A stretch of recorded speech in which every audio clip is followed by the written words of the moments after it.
Chapter 1, Rise of the Money Power, First Era 1, Introduction.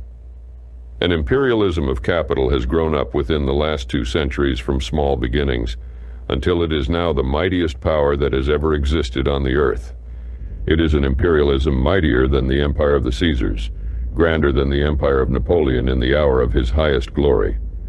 In comparison with it all, other empires sink into comparative insignificance. This titanic power is the imperialism of capital, which I call, by way of distinction, the money power. First, the money power defined. I do not mean by the money power to include any persons possessed of property who are engaged in independent business enterprise. I do not mean any American businessmen or business companies engaged in independent business enterprise, whether they be farmers, merchants, manufacturers, bankers, miners, builders, or persons engaged in any department of business enterprise. The imperialism of capital to which I allude is a knot of capitalists, Jews almost to a man, who their headquarters in the money quarter of London, in Threadneedle Street, Lombard, and other streets in that vicinity, where bankers have their habitat. These Jew capitalists have succeeded in centralizing in their own hands the industry and commerce of the earth. They own almost all the debts of the world, the debts of nations, states, counties, municipalities, corporations, and individuals, amounting in the aggregate, it is estimated, to $75 billion, on which they are annually receiving about $4 billion of interest. They own the manufactories, the shipping, and the commerce of Great Britain, and most of the manufactures, shipping, and commerce of the whole world.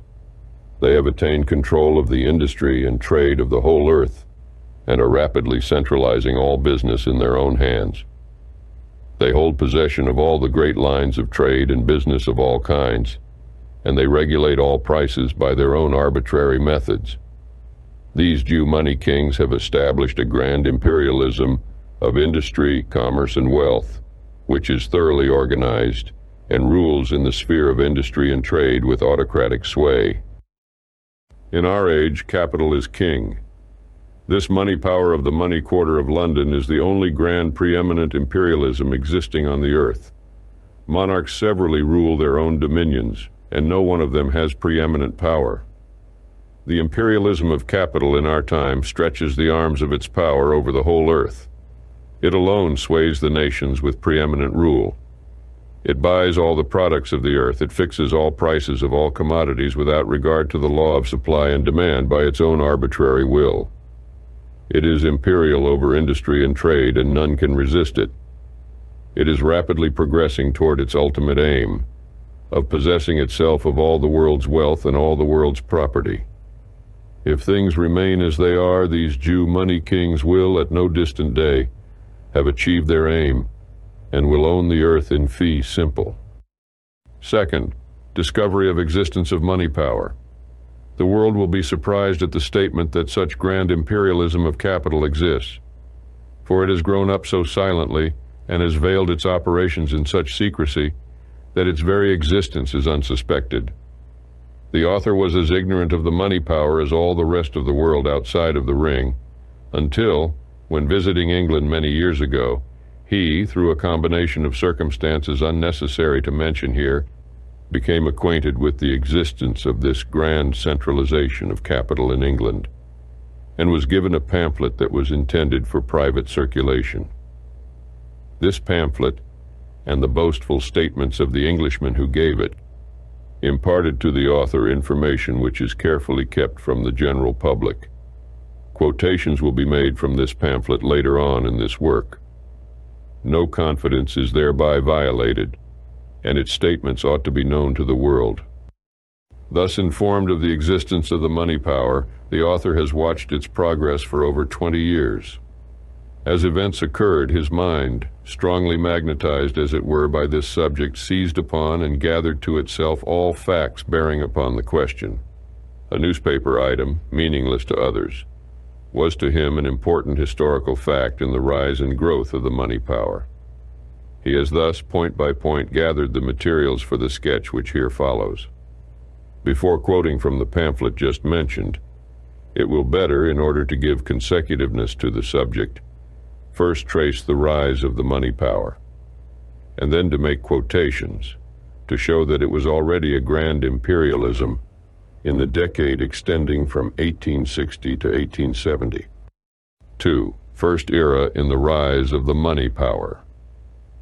The money power of the world had origin in small beginnings in the 18th century, but it has reached its grand development in our own age.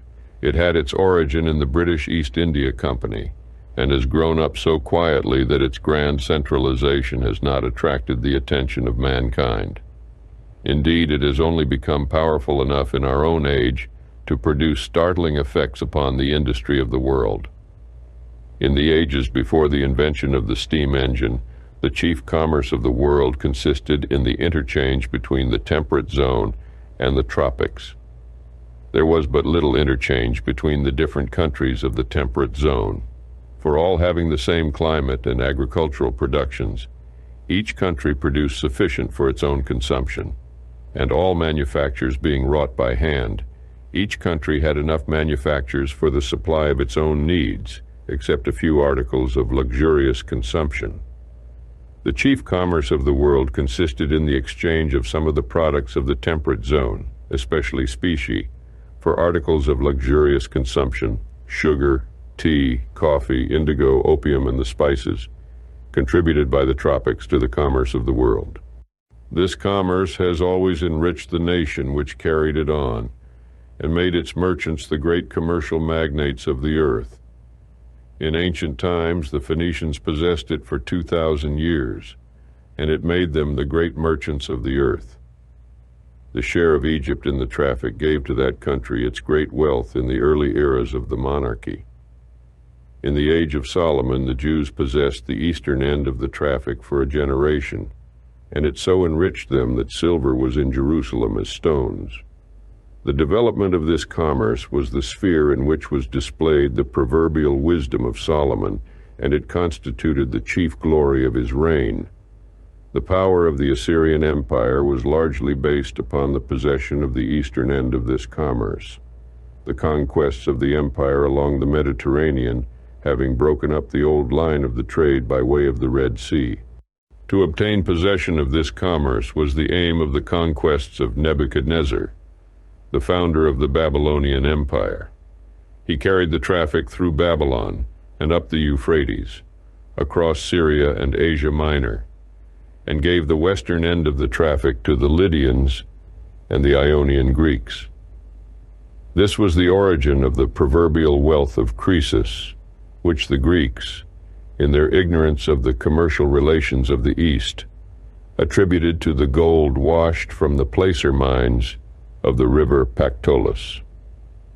The possession of the western end of the trade at this time awakened the Greeks from the lethargy of barbarism and stated the race upon its grand career of civilization. The hostility of the Greeks to Persia, which caused the burning of Sardis and led to the Persian Wars, no doubt originated in the fact that Persia gave the traffic back to the Phoenicians, who restored it to its old route by way of the Red Sea. After the Christian era, the Venetians took possession of the traffic, and it made them the great merchant princes of the Middle Ages. The discovery of the passage around Cape Good Hope gave the traffic into the hands of the Portuguese, who kept it for a century. Then the Dutch, the French, and the English organized trading companies which competed with each other for the possession of this great East India trade now, since the passage around Cape Good Hope swelled into much larger proportions than in former times. Britain was slow to engage in it, and during the 17th century made only feeble efforts, productive of little result. In the early part of the 18th century, the British East India Company was reorganized and put in successful operation. In return for a loan of $15 million to the British government, a large sum for those days, it received a charter, giving to it the exclusive right to trade with all countries of the Indian and Pacific Oceans, between Cape Horn and Cape Good Hope. From this time, the East India Company made rapid growth in prosperity and power. In the various wars of the 18th century between Great Britain and her commercial rivals on the continent, the bulldog pluck of the British sailors and their superior nautical skill gave to British vessels so great an advantage in naval combats as secured to Britain a maritime supremacy.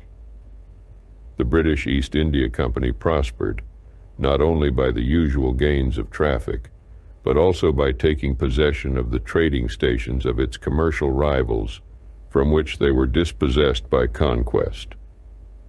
In the Great 7 Years' War, continuing from 1757 to 1764, Great Britain dispossessed France of all her colonial possessions.